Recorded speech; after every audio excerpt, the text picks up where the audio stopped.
Good evening, everybody. So, I've wanted to do this for quite a while. I don't know how well this will be received. I don't know if anybody will watch it, but we're going to try it and we'll see how it goes. We'll see how the comments are and we'll see how the views are. But I've wanted to do this for quite a while and go through this car from one end to the other and give you the specific details of the engine, transmission, converter, gear ratio, rear axle, specifications, everything that's in this Malibu. And I'll give a little background on why certain components of this car were chosen, how some of it was just by accident, but there's a little bit of a reason behind some of the components that are in this car were chosen specifically for various reasons. And I'll get through that here in a little bit, but I know a lot of people like this old car. A lot of people are interested in it. A lot of people find that it's something they can connect with, like it's something that they could build themselves, right? So let's get started. I'm going to start at the engine, right? We're going to start at the front of the crankshaft and we're going clear to the rear axle.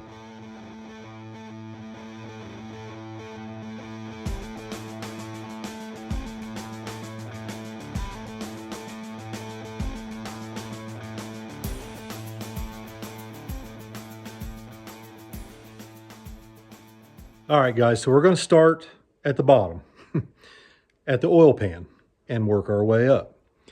This Malibu basically has what would be considered a stock bottom end 1969 Chevy truck engine. It has a stock GM crankshaft. It may be steel, it could be cast, I don't know. The cast iron cranks are considerably lighter. I can't remember right off the top of my head. I've weighed them both at one time, but the cast cranks are a little lighter. Whatever it is, it's not much, you know, in light of what we're working with here. But it's a stock bottom end, pink rod, and a pink GM rod basically is just a stock 350 connecting rod that was magnafluxed twice when they were manufactured. That's all that is. It's just a standard run-of-the-mill stock rod like every other 350 rod. It's just they went through a stringent quality control procedure. That's it. I believe this has ARP rod bolts and a stock 350 connecting rod. And then the pistons in this engine are a TRW flat top 4 valve relief, standard old heavy TRW or Speed Pro forged flat top piston. There's nothing trick about the short block of this thing whatsoever.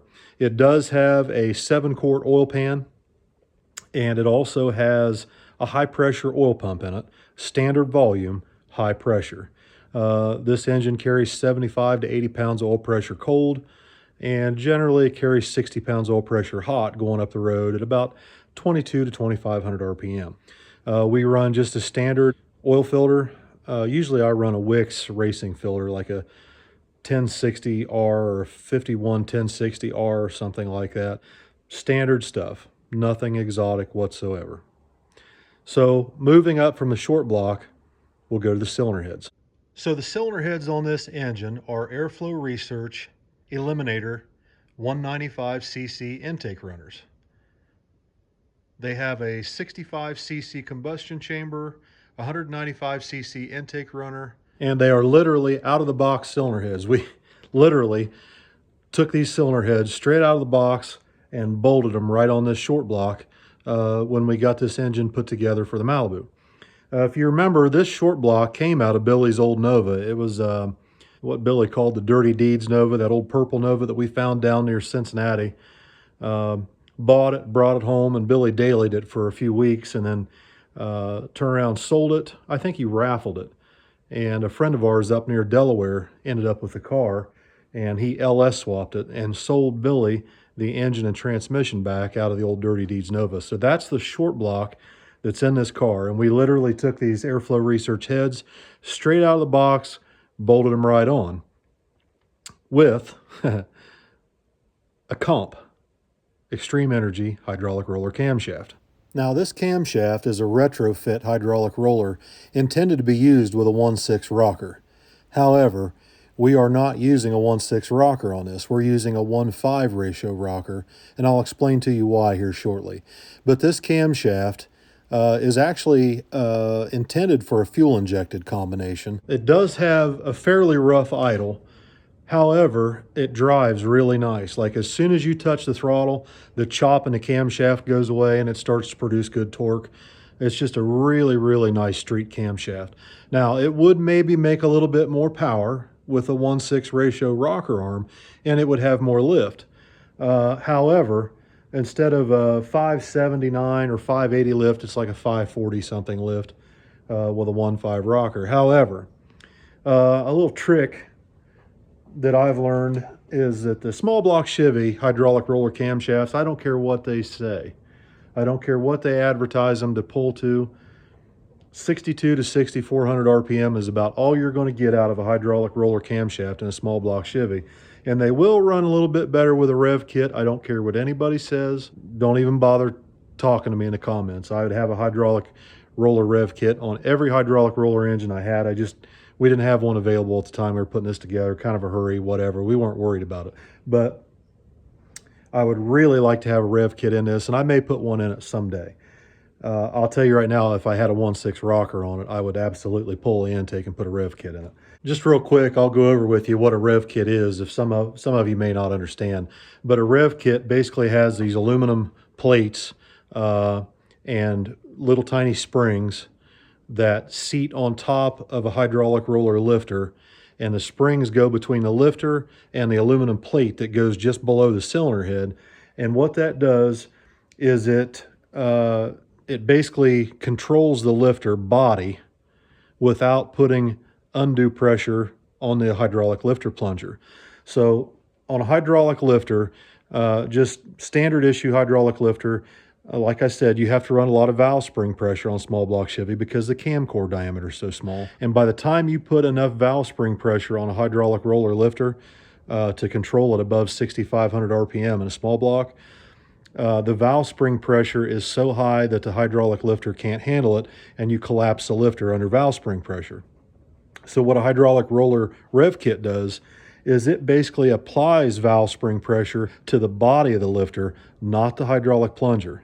Okay, it's a really slick outfit. I don't care what anybody says. I love them. I've used them. I've had very good luck with them. I would have one in every hydraulic roller lifter camshaft engine that I would ever build for a small block Chevy. I wouldn't even bother to put one together without it.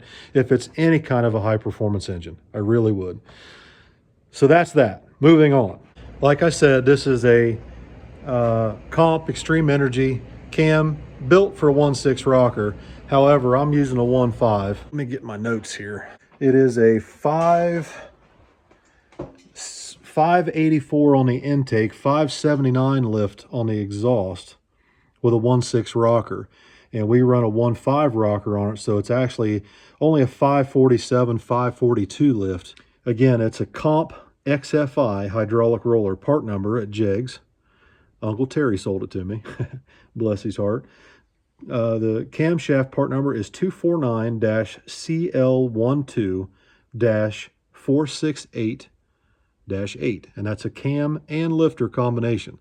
To be honest, I'm pretty sure I had hydraulic lifters here out of one of Billy's old engines, and I reused a set of hydraulic lifters I had here, and I bought just the cam. But this kit that I just gave you, this part number, is for cam and lifters. I'm almost 90% sure that I reused another set of retrofit hydraulic roller lifters and didn't run the Comp lifters. I wish I would have now because, like I said, I've got one that ticks a little bit. I don't know if that's a valve adjustment issue or what. So that's the camshaft. And then, let's see, we had push rods, and I used a Jegs part number 555-20234. And those are standard Jegs hydraulic roller lifter retrofit push rods, 7.3 inches long for small block Chevy. So that's what we used in the Malibu. So anyway, now we've gone through the short block. We've got camshaft, lifters, push rods, and I think it's just got a standard 1/5 ratio. I think they're Scorpion, just some cheap well, I wouldn't say cheap, but inexpensive roller rocker arms, just standard 3/8 stud Scorpion blue roller rocker arms. And so moving up from there, we're going to go to the intake manifold. The intake manifold that we're using on this is an Edelbrock Super Victor, okay? The Edelbrock Super Victor intake on this is part number 350. This is a JEGS part number, by the way. 3502925. That's the Edelbrock Super Victor intake manifold. And that's just out of the box. There's nothing done to it. It hasn't been ported or anything. I didn't have to buy a lot of this stuff new. A lot of it was stuff that I had laying around here that I had bought or traded for or whatever. But that's a really nice intake manifold, and it's definitely an improvement over the standard Victor Jr. And then, of course, the carburetor is a Brawler 750, and this is standard right out of the box, part number 793-BR-67200. And again, that's a JEGS part number. Everything that's in this car we bought from JEGS. And it's out of the box. I haven't touched it yet. It does need a little bit of fine tuning, but honestly, right out of the box, this thing was very, very good. Haven't had any problems with it, but it does have just a tiny bit of a lean spot. I think it needs a power valve changed, and I'll get into that probably this week. I'll probably go ahead and pull that carburetor off this week and take it apart and make some changes just to see what's in it, and we'll get to that later on. So I got one more thing here I want to cover on the engine. That's the distributor, and that's just a standard MSD Pro Billet distributor. I did lock the ignition timing out, and I've shown on the video how to do that before. And if you need to figure that out, you can go probably search on YouTube. There may be a tech video that I've put out before covering how to lock the ignition timing out. But the reason I do that is because with a small block Chevy, low compression motor, especially like this one, with this big of a camshaft in it and an automatic transmission, it really needs to have a good bit of ignition timing to idle and keep the plugs clean and have good throttle response. And this engine in particular, and pretty much every small block 350 I've ever had, any small block Chevy I've ever had with a 3.48 inch stroke has always run best at 40 to 43 degrees of timing. And that's what this is set at. It's set locked out all the time, 43 degrees, and we run it on 93 octane pump gas. I would say the compression ratio is about 10 to 1. It's not real high. It runs just fine on pump gas. It does not need racing gas in it. I've run race gas in it before, and it makes no difference. It runs the same on 93 octane as it does on 110 race gas. So anyway, here's the part number again on this distributor. It is JEGS part number 121-85551, and that's a Pro Billet MSD distributor. And we run that with a digital 6AL box, which I'm not overly happy with.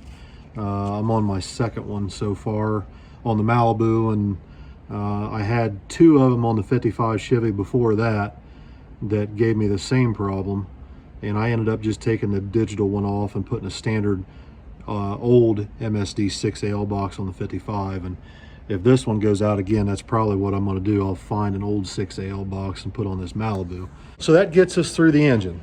Next, we'll talk about the transmission. The transmission in this car is a 700R4. It's out of Billy's 1988 S10. It was originally a V6 transmission, and we spent, I don't even want to talk about how much money we spent on this transmission. But this transmission is not a standard 700R4. It has a lot of updates in it.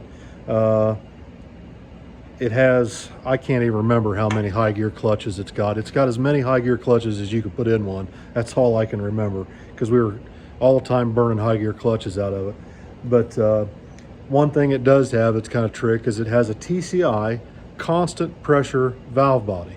Now what that means is, in a 700R4, the TV cable, the throttle valve cable, controls line pressure in the transmission, and that controls your shift points and your downshift, but it also controls line pressure and shift firmness. Now, In this transmission, with this TCI constant pressure valve body, line pressure is constant to the clutches and whatever's. I'm not a transmission guy, but I know that the line pressure to the clutch packs is constant in this transmission, regardless of what the throttle valve position is. The only thing the throttle valve cable in this transmission now does is control shift points and downshift. That's it. But in a standard 700R4, that's not the case.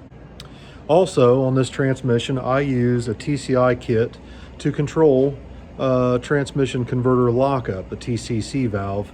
And there's a vacuum switch up here, mounted on the side of the transmission, that senses vacuum, basically load on the engine, and it opens and closes a set of contacts in the switch that powers up the TCC solenoid. That's the torque converter clutch. And that locks the converter in overdrive. So that brings us to the torque converter in this car. And the torque converter that we are using is a TCI Street Fighter. It's a 10-inch, 28 to 3200 RPM stall speed converter. We bought this at Jegs as well. And I'll show a picture here of the converter and the part number and the specifications on it. But this thing's held up pretty good for us so far. I broke it a long time ago in Billy's truck, spraying it with a lot of nitrous with a 406. So far we haven't had any trouble with it. And of course we also run the TCI deep aluminum transmission pan. So that's about it on the transmission. This car does have a double hump cross member. This cross member is a Jegs cross member. It was originally built for a turbo 350, and we had to modify it to fit the 700R4 on it. When Billy originally built this car, or swapped the car from a V6 to a V8, it had a turbo 350 in it. And I wanted to put a 700R4 in it because he was having trouble with his turbo 350, but the main reason I wanted to put the 700R4 in it is because the 700R4 has a 306 low gear compared to a 252 low gear in a turbo 350.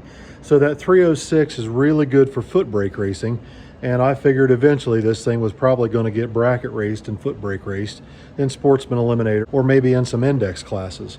Anything that you have to go off the foot brake, the more starting line ratio you can get, the better off you are for consistency on your reaction times. So for that reason, I wanted to put the 700R4 transmission in it. Plus, it has the overdrive and lockup converter, so you can put it on the interstate and travel with it if you wanted to. So that's the main reason we chose to put a 700R4 transmission in it over the turbo 350. Now moving on to the rear end, it's just your standard issue 7.5 10 bolt. It's a stock original rear end out of this Malibu. Unfortunately, it does have the 26 spline axles, but we did put a posi unit in this car. It has a Yukon posi traction unit with a Jegs 373 ring and pinion kit. Of course, we had that put in over at Lucor here a few weeks ago, and Rich absolutely knocked it out of the park. He did a wonderful job. It doesn't make any noise whatsoever. Really happy with that. Now, of course, the rear end is the weak link, and the 26 spline axles are just absolutely terrible. I cringe looking at them. But what we're planning on doing is probably putting a Mosier rear end in this thing eventually, because I can foresee a major issue coming with the rear end. I do not intend to spray this thing in low gear. If we spray this thing, it will most likely just be in second and high gear. This thing will absolutely not take nitrous in low gear. It'll spit the rear end right out of it, I guarantee it. And it may fracture the rear end before we ever even turn the nitrous on, once we get it to hook pretty good. So I think I'm going to call over to Mosier. I've got some friends over at Mosier, and see if I can't maybe get a halfway decent deal on a rear axle for this thing. And if we do that, it'll probably be a 9-inch. And the only reason I say a 9-inch over a 12 bolt is because the 55 Chevy has a 9-inch in it. The Oh, you know what? If I put a 9-inch in it, I've already got a, nah, that's a spool. Billy's got a 9-inch center section here with a 410 gear in it, but it's a spool. I don't want to put that in it. But I'd like to have a 9-inch rear end with a posi or a Detroit locker in it. I don't want a spool in this car because it just makes it miserable to drive and hard on tires and everything. So that's going to about do it for tonight, guys. We've gone through this thing from stem to stern pretty much as far as the drive line. Now, I didn't mention the headers and exhaust. It's got Patriot 1 5/8 headers. They're kind of a small diameter, small tube diameter header. They're Patriot 1 5/8 headers, and Billy custom made stainless steel 3-inch dual exhaust. And then we've got 3-inch Dynamax Ultra Flow 3-inch mufflers on this car. So I can't think of anything else I want to mention tonight other than that stuff. The video is probably getting kind of long, and it's probably time for me to get this video finished up and get to bed here pretty soon. But I hope everybody enjoyed this video. Again, the car runs, last time we had it out, I think 1220s, 1230s is where it was headed. It went 1246 with me in it, and Billy, when he shifted it manually and stalled it a little higher, it was headed for like a 1230, 1220 pass. So not bad for a stock 79 Malibu, all original, with no suspension modifications whatsoever. And it was on a 275 60/15 Mickey Thompson drag radial. So let me know what you think in the comments, guys, if this was helpful. If you guys enjoyed the video, if you thought it was boring, let me know. I won't do any more of them. But I just thought this was something that some of you guys might enjoy. Walk through from one end to the other on the old car, because it's important to me that everybody understand what I'm doing here. I'm trying to start with a clean slate, pun intended, clean slate, and start from scratch and just build a really nice, fairly quick street car that you can drive anywhere. And we're going to put a little nitrous on it, and it's going to have air conditioning, power steering, power brakes. Obviously it's got overdrive, and it's just a really nice little cruiser that you guys could duplicate in your own garage with your own Malibu or G-body, whether it's a Cutlass or a Buick Regal or whatever.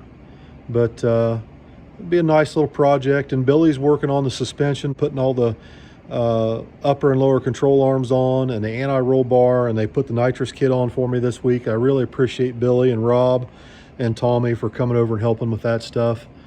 So that's what we have to look forward to this week, guys, on Street Racing Channel. Those guys have been out here busting their butt on this car, and they're going to put everything on Billy's channel this week. They'll be back here tomorrow.